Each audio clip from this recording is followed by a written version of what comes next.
Hello, everyone. Thanks for joining us this afternoon. It's nice to see you here. I'm Jane, and with my colleague Amy, who's here, we make up the membership team here at Social Enterprise Scotland. Just to give you a kind of brief overview of Social Enterprise Scotland, if you're less familiar, we're the national intermediary and membership body for social enterprises in Scotland. And our role is to champion all things social enterprise and to support, promote, connect and represent our members. So as part of that role, every year we showcase our wonderful social enterprise sector by running the annual Social Enterprise Awards. And this year the awards are 15 years old, which is still almost unbelievable, I think, to me. So it's great. We're hoping these awards will be the kind of the biggest yet. The awards are, I think, a really great opportunity to spotlight the incredible and invaluable work that social enterprises do across Scotland every day to make a positive difference for people and planet. And just as importantly, they allow the sector to celebrate its achievements and its contribution towards community wealth building, a well-being economy, and ultimately just a better place for a better Scotland for everyone. So we are using this session today to showcase a previous winner, and honestly absolutely delighted that Showcase the Street are here with us today. They won last year's Tech for Good Award, so they're going to tell us a little bit more about their extraordinary work with a particular focus on how they use tech. And then my colleague Hannah, our marketing and comms manager, is going to tell you a little bit more about the awards, hopefully let you know of some of the more welcome changes that we've made this year to make things a little easier for everyone and hopefully save everyone a wee bit of time. And I think that's all I'm going to say. So Cheryl, I'm going to hand over you. Cheryl is operations manager at Showcase the Street, and she's going to tell you a little bit more about what they do. Thank you. I will attempt to share my screen. Please just let me know if you can all see it. All good? Perfect. Okay. So firstly, thank you so much for having me today. I'm really excited to share a bit more about Showcase and all the work that we kind of do in our local area. So just for anybody that isn't familiar with Showcase, we are a registered charity which is situated in Dundee, and we're dedicated to offering community access to sports, technology, employability training, fashion and design, dance, pretty much everything you could think of. We're located in one of the highest areas of poverty in Scotland and certainly in Dundee. And we focus on families and individuals who might be excluded from accessing these kind of experiences due to financial constraints. Similar to Social Enterprise Scotland, we're celebrating a birthday this year. We are 20 years this year. So we actually celebrated with a huge 2 dance shows last weekend with over 500 kids taking part. But with the 20-year anniversary being this year, we've taken a lot of time to not only reflect on what we've done, but also look to the future and how can we continue. So a little bit about the facility. As I said, we do a whole host of things. We have 3G pitches, we have our tech hub, studios, a glam hub, which is essentially a purpose-built fashion and design space. And we have meeting spaces as well that we offer out to the community. I think a lot of times people are interested, how do you sustain for 20 years? So we obviously reinvest everything we make back into Showcase. We income generate through rentals of our facilities. So, to local community groups, local dance groups, theatre, all sorts. And we also have our own in-house dance, which I was talking about doing the show. So over 450, 500 sometimes dancers come to us and pay very, very low subscription costs. But again, it's a great income generator for us. We run technology programs with schools, which can bring in funding through their PEF scheme. And we also have three like-minded charities which are housed within our facility, which really gives it a community hub feeling. And we all kind of work side by side. Like many other organisations, of course, we have the support of key funders as well. So they might fund specific projects, such as we've just renovated one of the floors in our studios, or they can contribute to just general running costs, which is always welcome, because I'm sure everybody that has a facility feels the strain of utility costs like we do. But we also have roles that are funded. For example, our Tech Hub employability person has 3 years funding, and a further 3 years has just been confirmed. So funding like that is absolutely vital to us to continue doing what we're doing. So last year, as we spoke about, we won the Tech for Good award. We were thrilled to win this, and that really is based out of what we call the Showcase Tech Hub. So it opened in 2018. It was funded by Foundation Scotland originally, and it operates under the Showcase the Street banner, but it's very much its own space and its own team. And we welcome educational institutions, community organisations. We run our own employability initiatives. And again, our key goal for this area of Showcase is to make sure that young people have access to these kind of facilities, regardless of their background or circumstances. We have a learning hub within this area as well, which we give out to community groups or do our own learning sessions within, because we feel like it's important that young people all have basic technology skills from the beginning. And we're continuously exploring new ways to basically keep it up to date. As we all know, technology is continuously changing. The Tech Hub originally started off as just a VR-only space, and then obviously people started getting VRs in their households. So we had to move with the times and broaden what we do. So just to kind of give you a taste of the projects that eventually obviously led us to winning the award, we have a whole load of different projects and we target a whole group of different people. But the Stroke Club is one of the ones that is really a big thing for us at the moment. So what I would hope to do is actually show you a little STV video, which was coverage of the Stroke Club, and I think it really brings it to life. So hopefully everyone can see this. Can everyone see that okay? Perfect. So I'll let you just listen to this. Dundee Project is helping people who've suffered a stroke through the world of video gaming. 2 local charities have teamed up to aid people's rehabilitation using virtual reality. It's in a bid to help show there is life after a stroke. Here's Colin Clark. Before I thought, I can't do that, I can't do that. But coming here makes you feel you can do it. 5 years ago, June McDermott suffered a stroke, causing paralysis down the right-hand side of her body.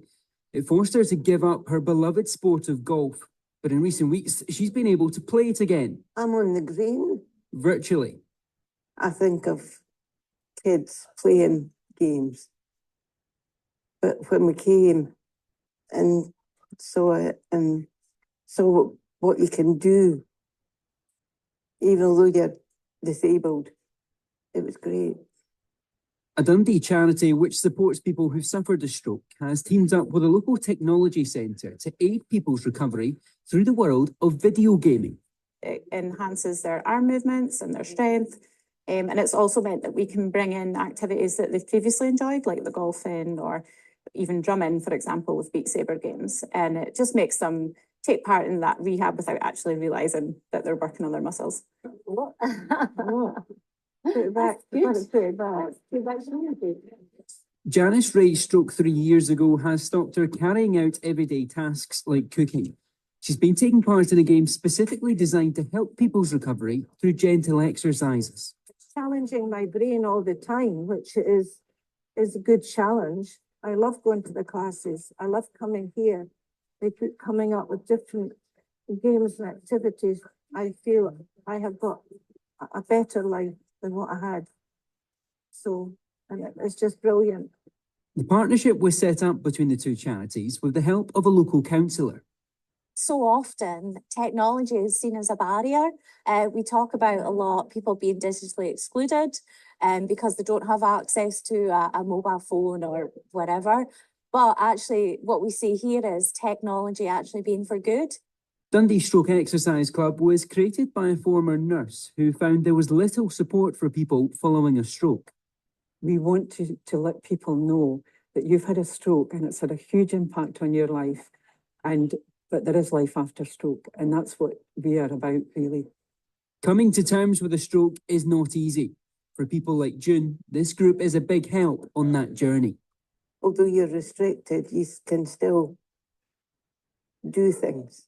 Maybe not to the same as you used to, but you can still take part in things. And so it's deeply meaningful. Mm-hmm. Callum Clark, STV News.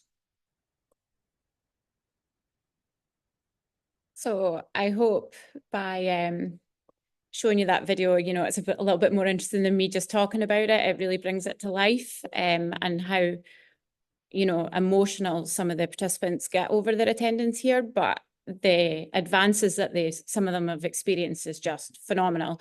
And I think it really sums up the whole Tech for Good banner that we kind of fell into. Moving on to some of the other ones, we do skills training. So girls in gaming was a big thing for us just at the end of last year. Women only represent 29% of the tech industry field, and we kind of identified that a lot of young girls didn't realise that there's a whole multitude of careers within tech, not just the ones that we all think of. So we got together a group from local schools, primary schools, high schools, and we done a lot of targeted engagement with them. It was really positive outcomes. You know, we invited in females from the tech industry, so not just myself, but people from local businesses, website designers, social media, all sorts, to try and show them that there's a whole host of options out there for females. And, you know, we had really good feedback from that. We do a Tech Hub Club, which again, we try and keep extremely affordable for young people, because we do believe that all young people should have access to skills training within technology. So we run that every single week. We have long waiting lists for that one, and we'll continue to run that because we do think it's really important. Educational institutions, so of course schools, colleges, further training groups come along to the Tech Hub and take part in a whole host of activities. Again, working with local institutions is really important to us, because we do believe that an interest in gaming can start from a young age, or an interest in technology can start from a young age. So to be part of that is really important to us. Employability training. So that's kind of where I come in. I do a lot of employability courses within the Tech Hub. We focus on using the technology to develop soft skills. So it could be communication games, team building games. And we also explore options within that industry. We invite in, you know, the college, the university, local employers to speak to young people about what is the best pathway for them if they are interested in a career within that sector. A lot of the participants on our employability training as well are what they would class as at-risk young people at school. So they maybe aren't attending, but they have a really keen interest in technology. So we do find that attendance on these courses is actually really, really positive compared with school. And we do this in partnership with King's Trust, which was formerly Princess Trust, through their LEAP programme. And we have every intention to continue doing this moving forward. Other groups that we may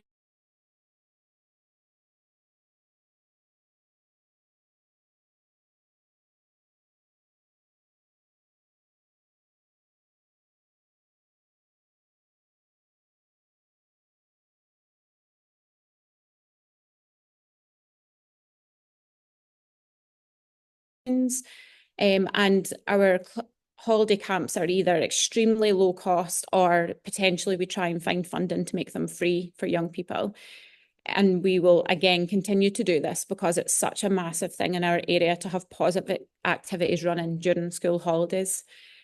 Community groups come in. So the first picture there that you see with the boys in the purple, they're from ADHD, Dundee and Angus. Again, that group found it really difficult sometimes to go into community settings where, you know, people were there, they were trained and they were able to really express themselves comfortably and feel safe. So they come into the Tech Hub and take part in sessions on a weekly basis. And that was a really positive group experience for them as well.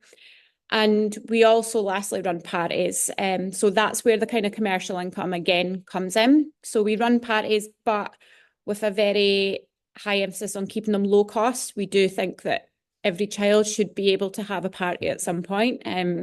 So we keep them extremely low cost, and that income can then kind of flow back into what we do during the week with the education pieces and the community group pieces. So that's just a snapshot of an overview. Every week's different. Every week we have new requests for groups coming in, or age groups can vary significantly. You know, the stroke club does tend to be an older demographic compared with the schools work that we do, but we think tech can be used for good right across the board, no matter what age. So the awards, obviously last year we won the Tech for Good award in Edinburgh. We were extremely honoured to win this award. We were up against some fantastic other social enterprises. So we were really shocked, but really honoured to win it. It kind of filtered back to the team as well, because we all kind of muck in here. So although I was there to accept the award, everybody was, you know, waiting in the wings to celebrate. So it was such a great night. That then led us on to being shortlisted for the UK Social Enterprise Awards, which was in the Roundhouse in London. And all I can say was it was a phenomenal venue, phenomenal event. To be in a room surrounded by such just amazing organisations and inspirational stories that were coming out on the night. Although we didn't walk away with an award, we felt like winners to just be in that room. So that was a fantastic event, and really that's a big thing that I would urge anybody to apply, because to end up sitting in that room really just made it for us. Advice for applying. All I would really say is just look at the questions and answer the questions. There's no mad formula to it. I would just say whatever the question's asking, try and articulate it as best you can. But the big thing for me, which I know most of us probably feel, is sometimes it's very uncomfortable to blow your own whistle, as they say, or big yourself up. And I think a lot of us feel like what we do is just what we're here to do, but actually take the time to sit down and celebrate what you do and speak about what you do. Because any impact, big or small, I feel like your story deserves recognition. So yeah, just really showcase, pardon the pun, showcase the street, but showcase what you do to the best of your ability on the application. And I know that's changing and we'll find out about that this year. But when I was sitting writing it last year, it was actually a really great exercise for myself to realise how much positive impact we have made. So yeah, I would urge anybody thinking about applying just to go for it. And that is me. And I would be happy to answer any questions if anybody has any. Lovely. Thanks ever so much, Cheryl. I mean, I remember speaking to you, well, it would be a few months ago now, I think, and just being, I think, just blown away by the kind of impact, particularly with the stroke work that you do and the difference that you've made to those individuals. And I remember you telling me that, I guess the sort of the medical profession was saying how, you know, when they're doing rehabilitation work with those individuals, after 5 minutes, that the people would be saying, look, I'm tired, I've had enough. Mm-hmm. Whereas with you, they can sit and for an hour and keep going. And I think, you know, it's pretty inspiring. So thanks very much for that. And it's just lovely to see tech being used to make a real difference for people. Yeah. So does anyone have any questions? First of all, we're going to do questions for Cheryl and Showcase the Street, and then we'll take more general questions. Well, Hannah will talk to us a bit about the awards, and then we'll sort of open to questions, I guess, about the awards process and that sort of thing. So does anyone want to ask Cheryl anything or find out anything more about what they do? Sean, hello. First of all, Cheryl, thank you. It's absolutely brilliant to hear what you're doing, and yeah, just to see how passionate you are about it, and the fact that you've been going 20 years as well. That in itself is something to be celebrated. So, a bit of a cheeky, if you don't ask, you don't get question. There's a huge overlap. My organisation is Autistic Knowledge Development, and there is a stereotype of autistic people in tech, and that stereotype is very true for many of us. Do you do any specialist stuff around autism or autism support at the moment from the hub? Yeah, so I spoke about the ADHD support group. A lot of their participants are actually, diagnosed autistic, or some of the family that comes along or the friends that come along can be autistic.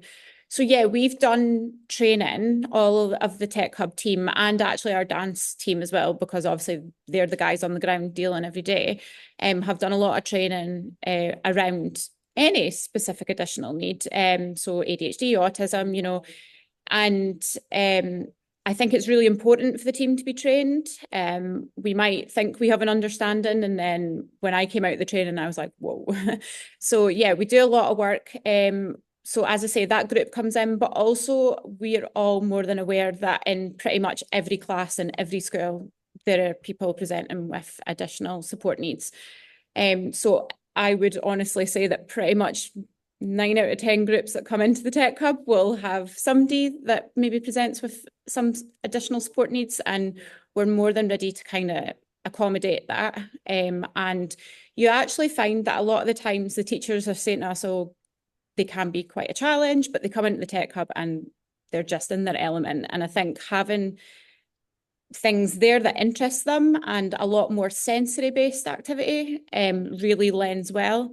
We have a lot of interactive, so we've got an interactive sandpit, an interactive floor, and that can really, really ignite interest in some of these young people that are coming into us. But the same with adults as well. Sometimes it's just them knowing that, oh, my friend has been there and it's a safe space.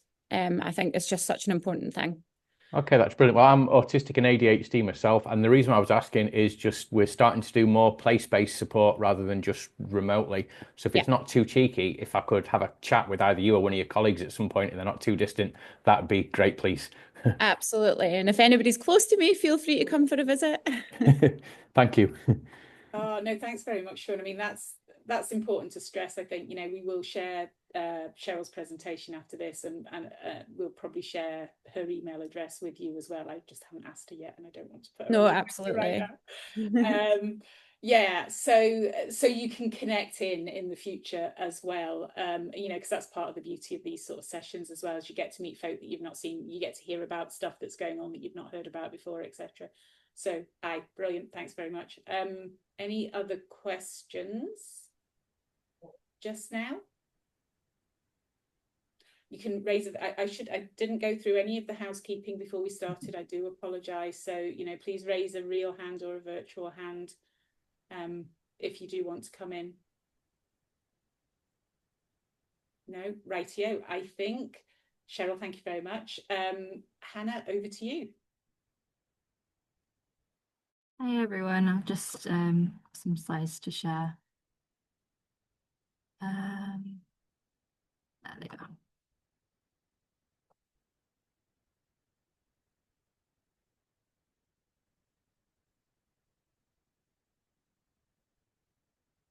Can everyone see that? Okay. Oh, I've gone. There we go. Okay, so as Jayne mentioned at the start, the Social Enterprise Awards celebrate the outstanding achievements of social enterprises, individuals and organisations that maybe partner with social enterprises, all of whom are driving positive change across Scotland. And as she has already mentioned, 2025 is a big year. So it is our 15th anniversary, and I think we were very excited to be able to use this opportunity to make some changes, definitely to the event, the ceremony that takes place later on in the year, and then also based on feedback that we had received from members, we've made a few changes to the application process, and Yeah, I'll run through those. But before I do, I'm just going to give a quick overview of the award categories. So this year we've got 11 awards, but we've got 10 that are available to enter.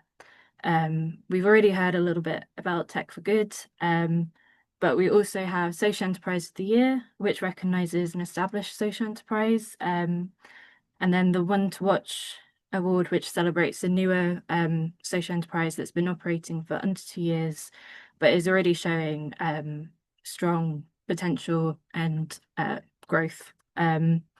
We have the Bisocial Scotland Market Builder Award, which recognises organisations opening up new market opportunities for the sector.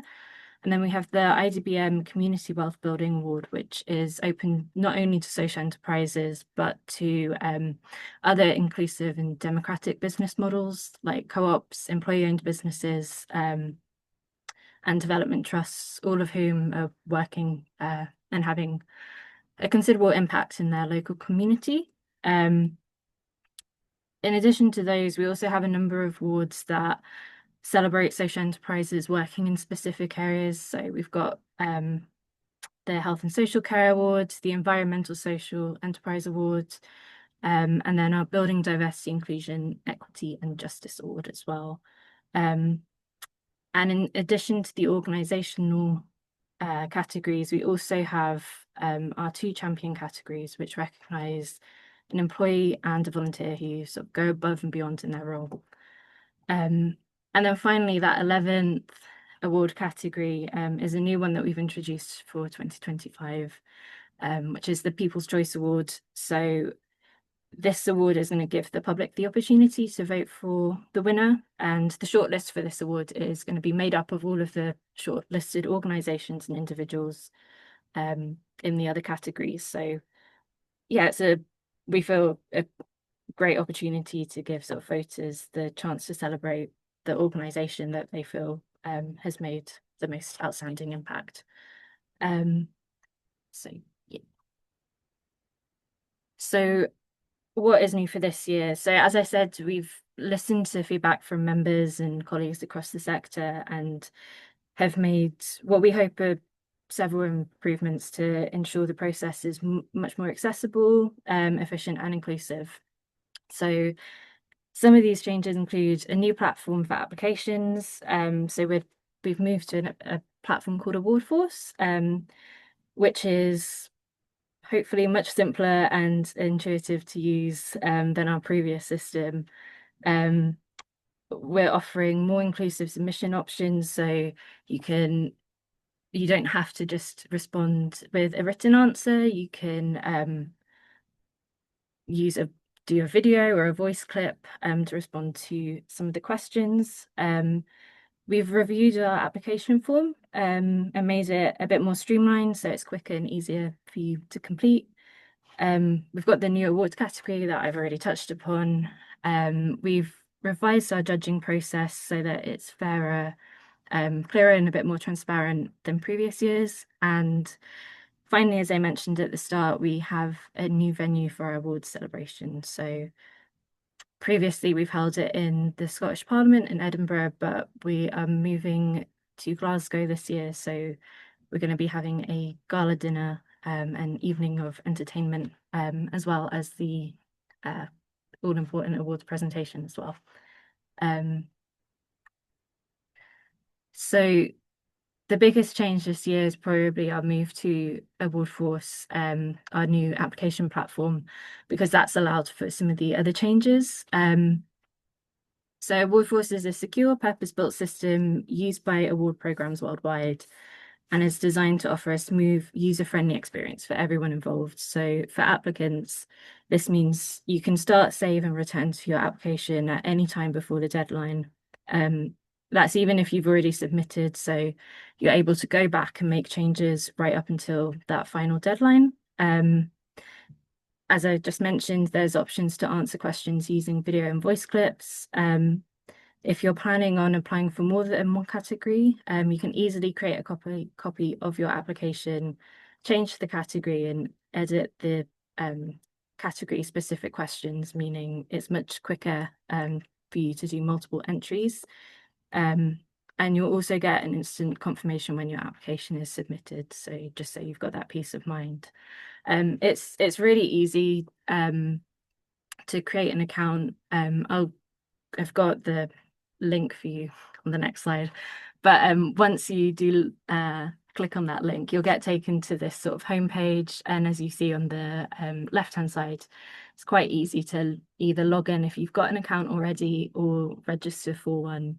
And then once you've done that and you're in the platform itself, it's very, very simple to just create, start an entry. So if just go to the next slide. So yeah, if you can scan the QR code right now, or later on visit that URL there to start your application.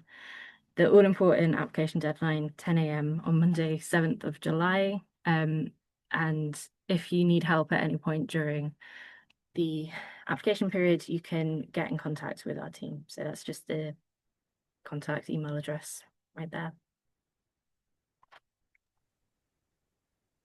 I'll stop sharing. Lovely. Thanks very much, Hannah. I guess now it's over to you in terms of any questions you have about the awards themselves, the process for applying. I guess, yeah, anything you want to know, the reason you're here potentially, as well as hearing about Showcase the Street. Who wants to kick us off? There must be questions. I refuse to believe there's no questions. There are no questions. Really, honestly. Well, we've obviously done just a fantastic job. Right, Todd, in you come. I'd be keen to understand, I know that you covered it a little bit, but more information on the award categories, a bit more detail. You don't have to talk about it in detail now, because I guess it's a time thing, but would you be sending that information on to us? Yeah, we absolutely can. We've got a application guidance document which has all of that information in it, so we can make sure that that's sent after this. Yeah, that would be really, really helpful. Thank you. Yeah, I mean, I think the thing to say is you can apply for more than one category. You don't need to be a member of Social Enterprise Scotland to apply. Some categories are specific to social enterprise, but others can be, incorporate kind of wider third sector and beyond organisations. So we've tried to look at celebrating social enterprises, but also the organisations that support social enterprises as well, because they're important too. Yeah, and it will be much easier with the platform, having gone through this process from an internal point of view ourselves over many years now. I think it's going to make a considerable difference for you and for us as well. Does anyone else want to ask anything? Any burning questions? Yeah, I was just going to ask on the platform. So if you put in an application, say this year, will then your details still be there if you come to apply again next year, so that you can just sort of tweak whatever you did the year before? Yeah, absolutely. So your application will still be on the platform. So if next year you want to apply again or apply for a different category, you should just be able to either edit the application that's existing or create a copy and enter in a different category. So great, thank you. Thanks, Andrea.